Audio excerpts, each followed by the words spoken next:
কবরস্থানে দাফনের পর মিলাদ পড়ানো হলো, কুলখানি করে সবাইকে খাওয়ানো হলো। তবে দাফনের ৮ দিনের মাথায় বাড়িতে এসে হাজির সেই মহিলা।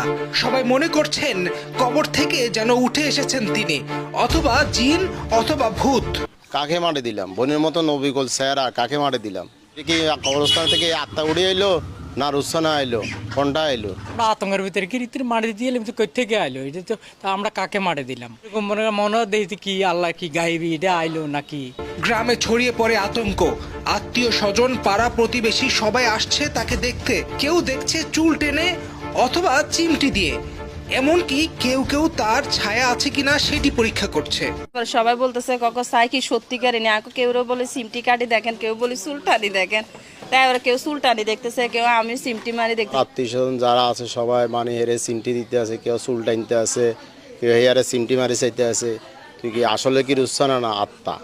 ছায়া দেখতে আছে, বাড়িতে আসছে আর অনেকে হে ছায়া দেখতে আছে, আনা দেখতে আছে। এখানেই কবর দেওয়া হয়েছিল রোকসানাকে। কবর দেওয়ার পরে ঠিক 1 সপ্তাহের মাথায় সে বাড়িতে চলে আসে। এলাকার লোকজন তারা ভাবছে হয়তোবা সে কবর থেকে উঠে চলে এসেছে, অথবা জিনভূত অথবা কিছু একটা। আসলে সে কোথায় ছিল এই কয়েকদিন, এবং এখানে রোকসানা নামে কাকে বা কবর দেওয়া হয়েছে, তার পরিবারের লোকজন কি বলছে? কুমিল্লা জেলার 14 গ্রাম উপজেলায় ঘটেছে এই ঘটনা। রোকসানা আক্তার নিজে জানতেন না যে সে মারা গেছেন, এমনকি তার মৃত্যুর মিলাদ পড়ানো হলো, কুলখানিও খাওয়ানো হলো।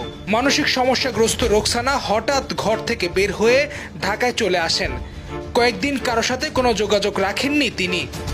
এরকম এক পরিস্থিতিতে ফেনীতে এক মহিলার লাশ পাওয়া গেলে সেটি দেখতে হুবহু রোকসানার মতোই।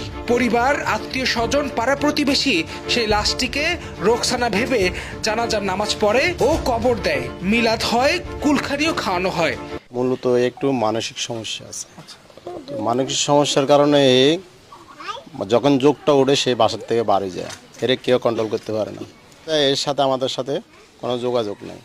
ফেনীতে যে লাশটা পাওয়া গেছে এসকে রোডে, ওই লাশটা হুবহুব আপনার বোনের চেহারা, যে মানে যে জামাটা ওইরকম একই কালার সব কিছু।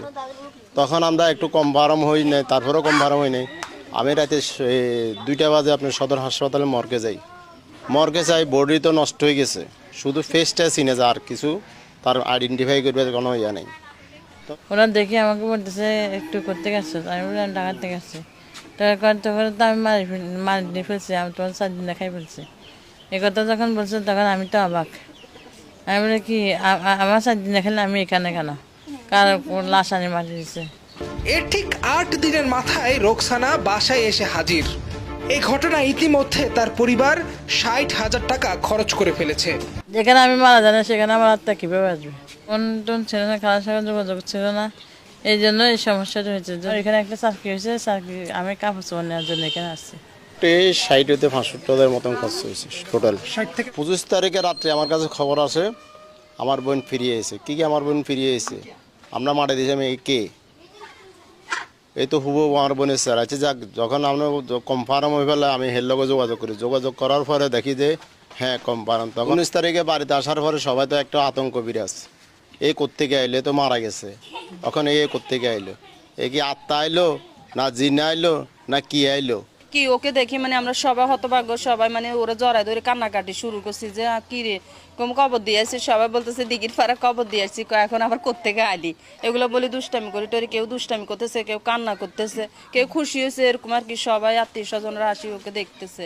ও যখন আসছে তখন সবাই বলতেছে এটা কি আত্মা আইছে নাকি এটা কি আইলো, কবর থেকে মনে হয় এরকম উঠি অনেক দেহ চলে আসে। রোকসানা তো ফিরে এসেছে তার বাড়িতে, তবে এই রোকসানার জায়গায় যাকে কবর দেওয়া হয়েছে সে আসলে কে সেটি এখনো অজানা।